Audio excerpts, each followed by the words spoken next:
All right, welcome back to Just Car Guys, the show where me and my dad talk about the latest and greatest car news and car stories from the last week. All right. Again, I haven't seen any of the content that Anthony's put together for us today, so looking forward to seeing what you got this week. Exactly. So first off here, Porsche is adding a bunch of new colors to their Paint to Sample program. Paint to Sample is now available on all Porsche models, where you can choose from over 160 bespoke colors for your Porsche. There's also Paint to Sample Plus, which allows customer to choose an even more personalized color. Porsche said that the program is so popular that the 911 Paint to Sample production is set to increase from roughly 5 cars to 20 cars per day, as it does not increase the time of production, which is very interesting. Well, they obviously they've figured out a way to mass produce it. Oh yeah, you know, perfected the system. Yeah, just do it very quickly. 100%. And everybody wants to customize their. You know, I mean. If you think about all the manufacturers, you know, they allow you to pick so many things in the options process. So why not the color as well? 100%. That's cool. Yeah. And it gets even crazier because Paint to Sample Plus is available for all models except the Cayenne SUV. This special program involves up to 11 months of testing to see if your custom color is possible, costing anywhere from $22,860 to $25,660. And if it doesn't work, Porsche will actually end up covering the cost of testing, which is very interesting. The online configurator is also being updated to reflect all these new color options, which that's awesome. They haven't had that before. That's pretty wild. Any color you want, it's just gonna be 25 grand. Yeah, a lot of money, but it's really cool.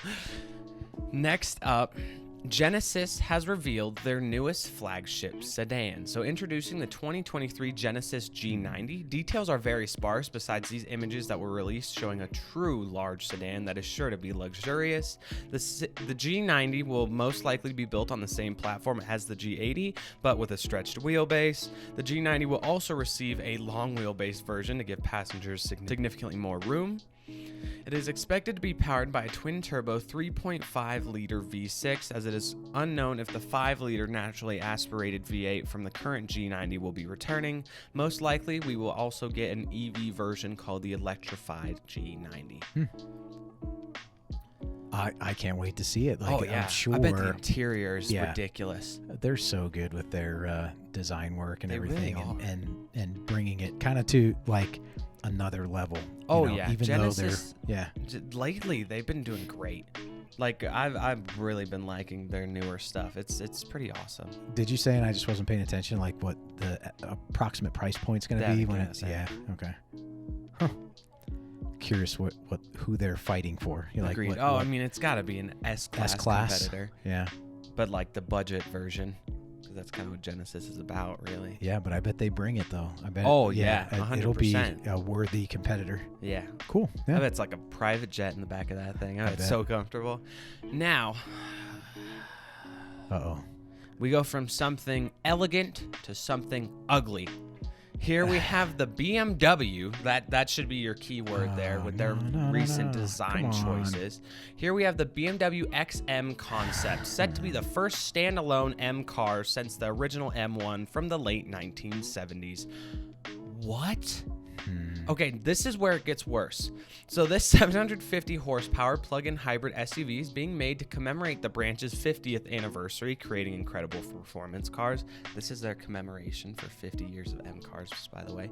The concept is made to fit into the segment of high-performance SUVs like the Lamborghini Urus and the upcoming Ferrari Purosangue, I guess is how you might say that. Purosangue.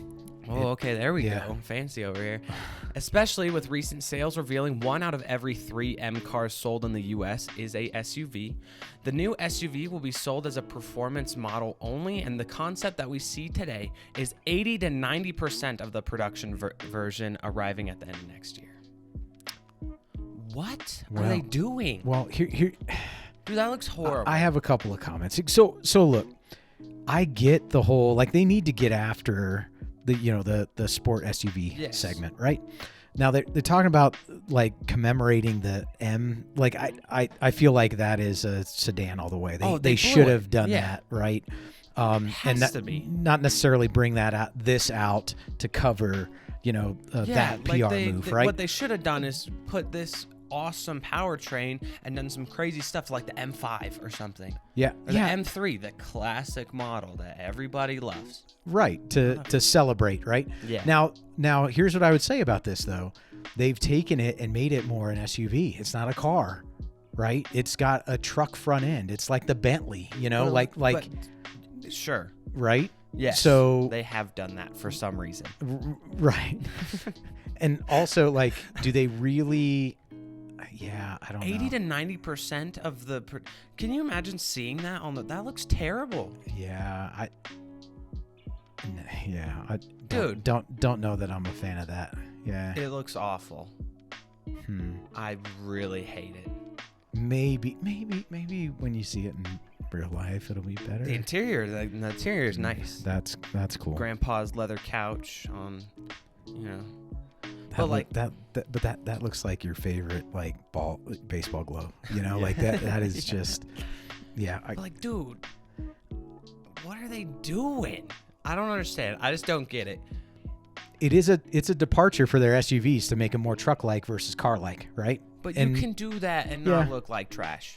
I suppose. That looks like trash. I'm sorry that I'm hating on this so much. I don't know if I've ever hated on a car more in this, but like I would get it if it was just a concept. But the fact that they're saying it's going to be 80 to 90% of the production car, I don't know what they're like. What are they doing? It's not bugging me as much. I kind of prefer a truck-looking truck versus a car-looking car. You like this? Well, I don't know about that. It's pretty extreme, like, and not in a good way extreme. Yeah. Like the Urus, is a good way extreme.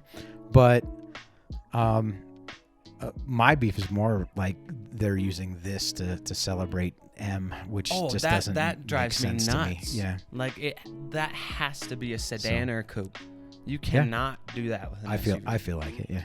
Especially because you want to celebrate 50 years of your performance division when only 10 of those you've been making an SUV for. Right? Or some number. I don't know actually how long they've been making the M's for the SUVs, but like it seems ridiculous, bro. Yeah. I don't get it. The new powertrain will also consist of a twin-turbocharged 4.4-liter V8 paired with an electric motor, producing a total of 750 horsepower and 737 pound-feet of torque, making it BMW's most powerful M car ever. Yeah, and even that's like a jab in the wrong direction. You're going to make the SUV the most powerful M car. You have to do that to like the M5 or something like that. Yeah, they sort of need to, though, because that thing's going to be super heavy. No, it's stupid. Right? Like, they need all that power. But yeah. Huh. It's trash. Wow. All right. Going from something super disappointing to something absolutely awesome. Hennessy is cooking up something insane. So in a recent interview with Car and Driver, John Hennessy talked about the company's newest insane car, codenamed Project Deep Space. The plan calls for a street-legal 6-wheel EV Hyper GT made of carbon fiber, having a central driving position, 4 seats in a diamond pattern, and a total horsepower output of around 2,400, costing around $3 million for one of just the 105 that will be made. Production for this insane beast is scheduled for 2026, and their plan for the EV is to create the fastest ever 4-seater from 0 to 200 miles per hour. And kind of where they're going for this and what he was saying is like they've explored obviously electric power for a while and they've been very intrigued by it, but you can't make they're heavy, right? Yeah. So instead of making something that's able to corner one, something like that, they wanted to make the fastest thing in a straight line they could. Wow.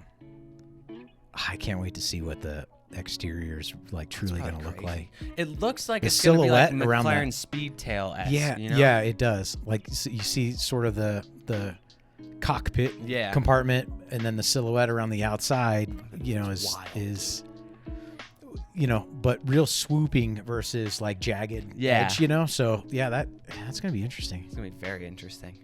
Huh. So Aston Martin has confirmed the return of the Aston Martin V12 Vantage. Oh, see, now that's refreshing to hear in a world of all this electric vehicle going on. bringing the V12. Awesome. Sweet. So in an official press release, Aston Martin said, quote, "You've heard about it. You will certainly hear it coming." Nice. V12 Vantage, it's not just a limited edition, it's a final edition, returning in 2022. So it's rumored to be using the twin turbocharged 5.2-liter V12 engine from the V12 Speedster, hopefully also having a similar 690 horsepower. And with that, there are very few details at this time, but it does appear that the new Vantage will unfortunately not feature a manual transmission, with insiders telling Car and Driver that the current V8-powered Vantage will be the last car offered by the company with a clutch pedal. Okay. Isn't that awesome, though? That's fantastic. I'm excited. I gotta tell you, the bodywork is growing on me. Agreed. Like the newer 100%. styling on the rear end. I wasn't a big fan in the beginning. Yeah, but it took me a second to. But really I also kind of think enjoy that it. they've polished it up a little bit, and I like it. I like it's it. awesome. And That's exciting news.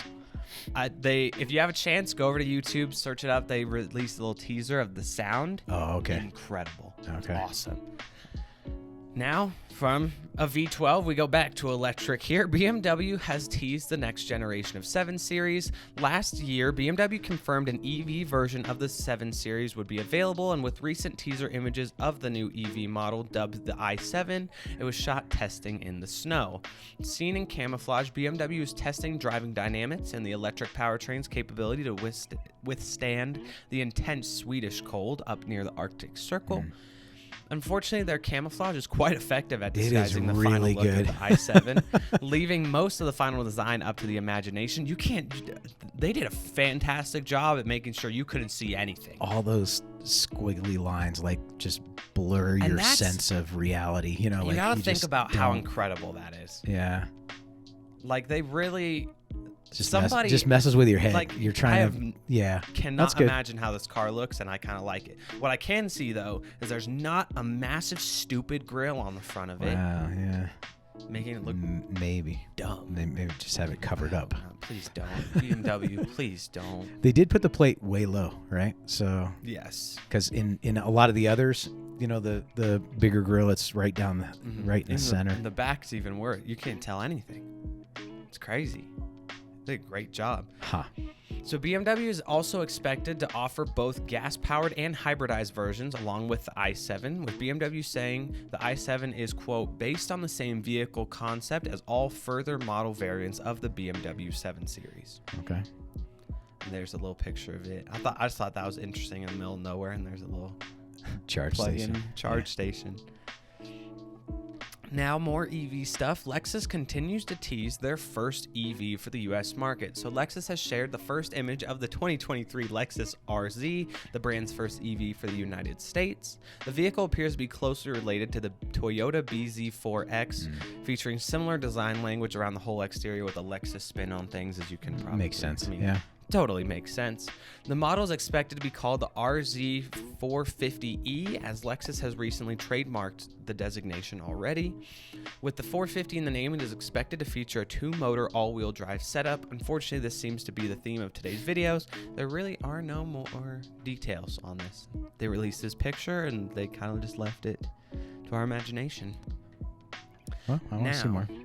A first look. I've been very excited with how much we've been hearing from this company lately, just because I like them. Yeah. They're just cool. Yeah. Polestar has given us a first look at the new 3 EV crossover. As we know, Polestar is aiming to bring a few new models to market, one each year.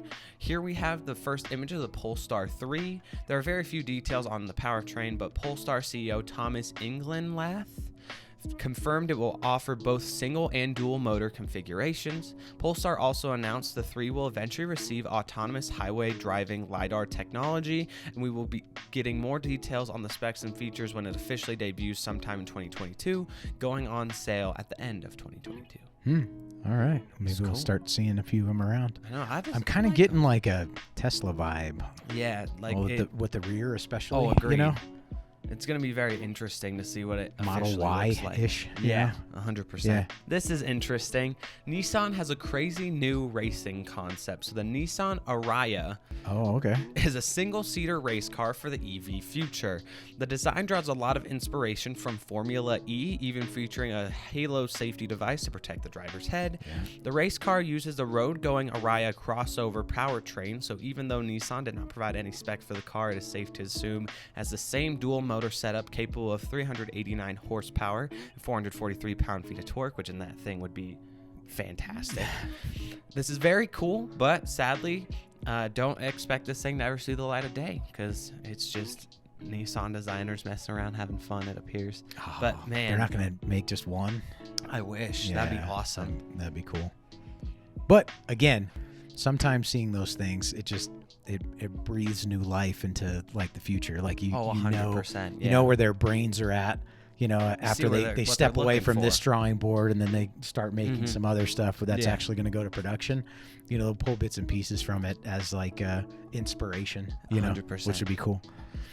Now, last but definitely, absolutely not least, Toyota is teasing car enthusiasts left and right about the Toyota GR Corolla. So Toyota has posted yet another image on Instagram of a current Corolla XSE with a camouflage GR Corolla parked behind some shipping containers. I absolutely love that. That's just awesome. Yeah. So this is not the first time they've teased it either. In late November, they teased it while showing an image of a current Corolla like interior with the GR parked like way in the background in the same kind of camouflage setup. I'm excited for the GR Corolla. That'd honestly be pretty cool. Yeah. Toyota can't wait to see it. They're just awesome. I'm loving what they're doing. They're bringing some stuff here recently. Did really. you see what they did 2 days ago? Maybe not. You have to look it up on YouTube. So there's been 2 videos they've released now of their Corolla using a hydrogen combustion engine. Oh, cool. Yeah. And it sounds fantastic. Wow. So it sounds like it obviously sounds stock. So I don't know like how you can make them sound better and more like, how we have aftermarket exhaust. I don't know how you would do that, but it sounds like a car. It doesn't sound like nothing. It's awesome. You have to look it up on YouTube. Check out some sound clips of it. They recently did a conference like 2 days ago with it revving, and there's also a video of it just like driving away onto a racetrack, and like just teasing us with it. So I'm excited for that. It makes me feel better about where we're going with cars, where we're heading, and especially because hydrogen at this point seems to be much better for the environment than electric vehicles because you don't have all the lithium mining for the batteries and all that stuff. Right. Wow. How come this type of advertising is so fun? Right? Where the new thing is kind of hidden. Do you remember like one of the first ones that I recall just in recent history was with the what was it called? The Heist. The Porsche commercial, with the Taycan, or was it? I think it was the GT3 was kind of hidden in the background, but it just like created so much buzz and excitement. It's just so cool. You just have it hidden there, and show off what you currently have, and oh, by the way, the future is coming. Like I don't know, it's I love it. I like that play on it. Yeah, that's cool. I think it's the most fun especially for people like when you're creating a vehicle like this. The GR Corolla, that is for enthusiasts. Right. Like it's not some mom or I guess that's maybe careful. not the right example. That's not the right example. Somebody out there who's just trying to look for a daily driver isn't looking at a GR Corolla. They just want a commuter car. But that happens to be a Corolla. when you have people that are so enthralled by like vehicles and stuff like that, and it makes you so excited, I feel like this type of marketing is necessary because it just makes it that much cooler. Yeah. All right, Good well, stuff. Awesome stuff. With that is it for today's episode. Don't forget to like, subscribe, check us out on TikTok, Instagram, and Twitter at AnthonyCIFAL. With that, you have an excellent rest of your week. Thanks for hanging out with us for a bit. We'll catch you next time. Peace out.